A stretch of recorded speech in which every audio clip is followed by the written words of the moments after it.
House of the Dragons Season 2 finale. Did it live up to the hype? Or were you disappointed by the end result? Let's talk about it.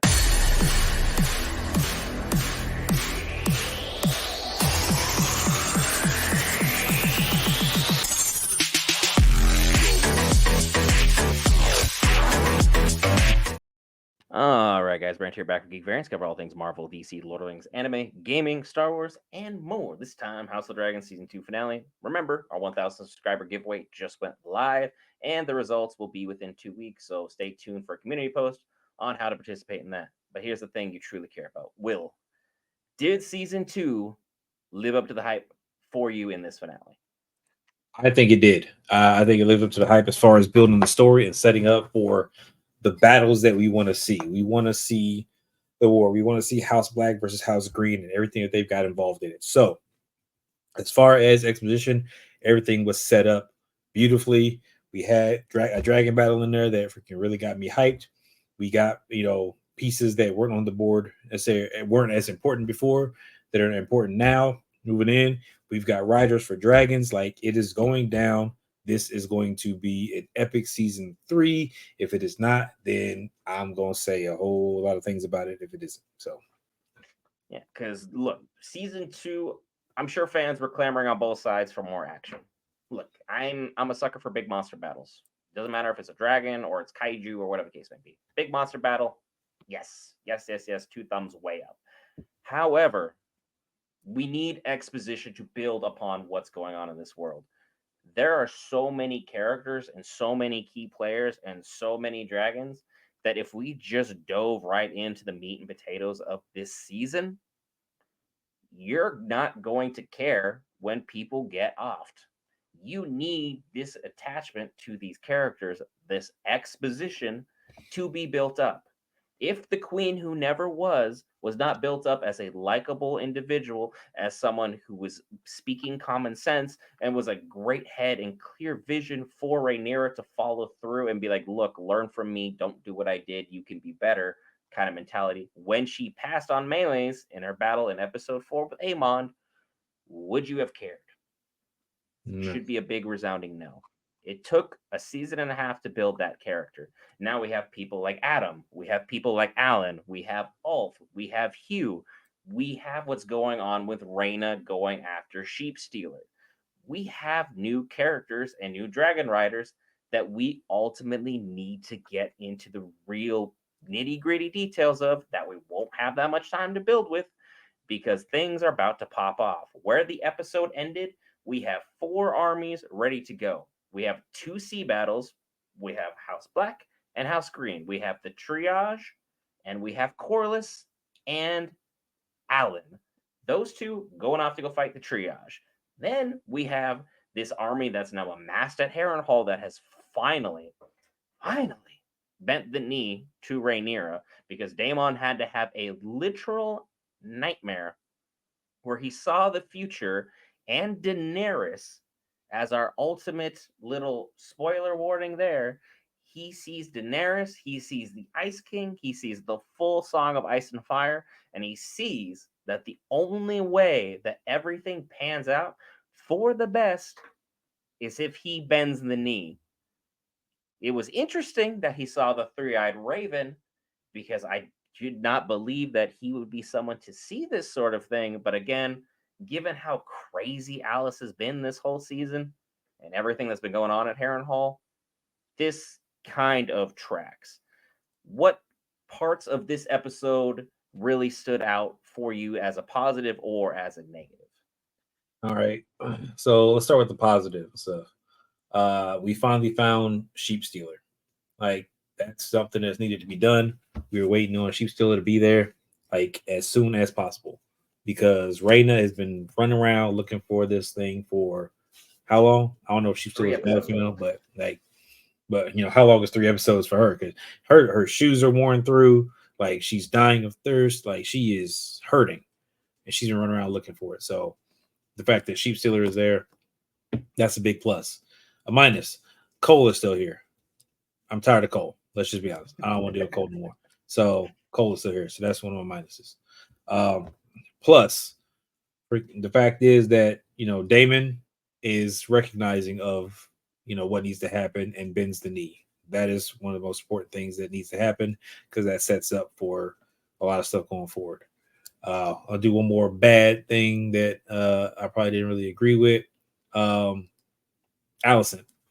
Allison is just there, and I'm tired of Allison as well. Like she's trying to. She realized that she was wrong. Yay! I mean, she told you wrong. She told you back when y'all first met that you was wrong. Now you come back to say that you're wrong, and then to set up some type of thing, but you don't even know what's going on in your own house because again, things are going to happen, and things that you promised aren't going to be able to happen because you're not paying attention to what's going on in your own house. So Allison, bad, and she's been messing stuff up left and right, and she's going to continue to mess stuff up. So she's a problem. And that is a significant book change because Allison is someone who is a total screw up, and I totally agree that she has been a downside this whole season to everything going on.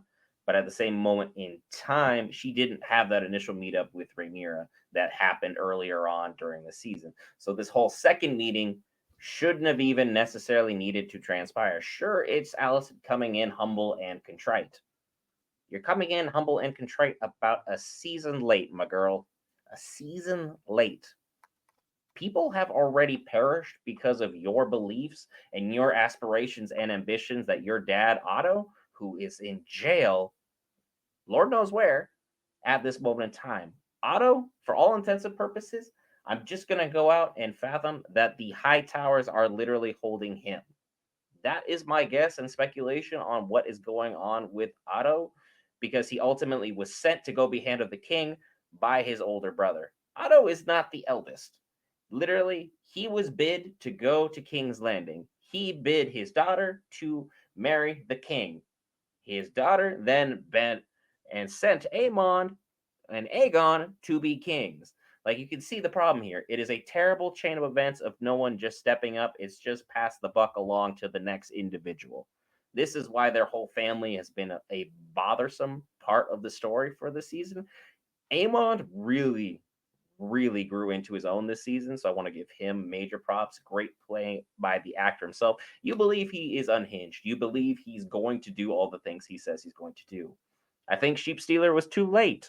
Sheep Stealer should have been taking place about 2 or 3 episodes ago, and we didn't need Damon to be tripping out every single episode. It was a little played out by the second episode. So the fact that we had to have 4 episodes before he eventually had this culmination moment kind of was a letdown for me. But again, I think everyone's going to point and say, look, if episode 4 is what we're going to be basing our expectations on for season 3, I think there's going to be a lot more happy fans and that this exposition, aka world building and character building that we're doing in this season will pay off. And remember, while this season was only 8 episodes, next season is confirmed as 10 and will likely be 2 years from now. But, Will, I've heard you've got some exciting news for me about what could be taking place next year pertaining to the Game of Thrones universe. So yeah, there's still supposed to be another property that's coming out, and I'm not sure where it takes. I mean, it's supposed to be like what 100 years before, what after this? 100 years after this, 100 years before we get to the official events of Game of Thrones. Yeah, so that's on the way. So that did they give it a title already? I believe they've given it a title. I think Duncan The Egg Night is of the what they're Seven going through, or Kingdoms, the Night of the Seven Kingdoms. right? It's going to be one or the other, or it's the same thing. I get that story confused a lot. I have to go back through the books and really fine tune those details, but it's confirmed for 2025. So we will be having plenty of Game of Thrones content to hold us over while we wait for the next, great season involving House of the Dragons. I personally enjoyed this season. Leave your thoughts in the comments below about what you liked, what you disliked. Let's talk about it. Let's have these dialogues. There were a lot of great things that I think panned out this season, and I think also I forgot to mention, and shame on me for doing so, Adam and Alan, breakout characters this season. Fantastic job. I believe everything about them. I wish they'd gotten more time to have their exposition on things. And I'm still very much worried about where Ulf is going to do. Hugh Oh, he's a seems problem. pretty much dialed in to where he should be. So I have to agree, Ulf could be a potential problem. Will we see any defections? Will we see any betrayals? Will we see some great twists and changes? There is much left to be uncovered in this whole next season. So I'm excited to talk about that with y'all. Will, do you have any other final thoughts? Any characters you want to talk about? Anything that really stood out that you think we did not give enough shine? Um, no, I just need to know what these visions are that are being seen. Like what exactly is going on? Like is are we done with the vision? Is Amon, is Amon going to come in and just start laying waste to more stuff? Because he's laying waste to stuff and he's trying to be forceful with his sister. Like, yo, you need to fight and get her into the battle. So will Helena battle? Will Damon be done with the visions? And is he getting ready to kind of go in and fight? Because we're waiting for that fight, Damon versus Amon. Like it's going down at some point. So I'm waiting to see like when we're gonna have this come to a head. Like, is Cole gonna get out of his self wallowing and step up and do something, or is he gonna sit there and still be like, oh, we're just dirt under the fingernails of dragons, so we don't really matter because he's just sulking right now? Or that Jace can quit crybaby at some point in time about his heritage and he's proud to be this and proud to be that. When you said you ain't even all of what you're supposed to be because You're the same as Targaryen is them. not messing around. Like, So it's like there's definitely things to be discussed. I think the dreams will continue. Amon will still continue to be on one because Amon's ambitions far oversee his affinity for believing in the magics that he knows are correct and that he knows are true. But if they're following any of the books, there'll be some things to be said, but they've made so many creative changes that I believe have panned out. I, for one, am a fan of the changes they've made. I don't want to speculate too much. Maybe we'll have a part 2 to this where we have a season 3 prediction video. I don't really have too much else. Do you have anything else you wanted to really get in depth with the no, lovely viewers? we'll find out next season what happens to Aegon. So that where he's gonna go, how Corlys is gonna handle his family because there's still some rough seas there, and if what's going on with the high towers. So it's a wait and see at this point. Like we'll speculate as we can, but it's a wait and see. Shenanigans abound. The only shenanigans I will not stand for is you not hitting the lovely red subscribe button. Be sure to hit that red subscribe button in the box below or the logo directly under Will. We have a 1,000 subscriber giveaway going on now. Details will be in a community post to follow. Be sure to go ahead and follow those rules and regulations. Be sure to read them through. We will have all the final details for you guys coming up soon. I've been Brent with the man, the myth, the marvel. We'll see you in the next one.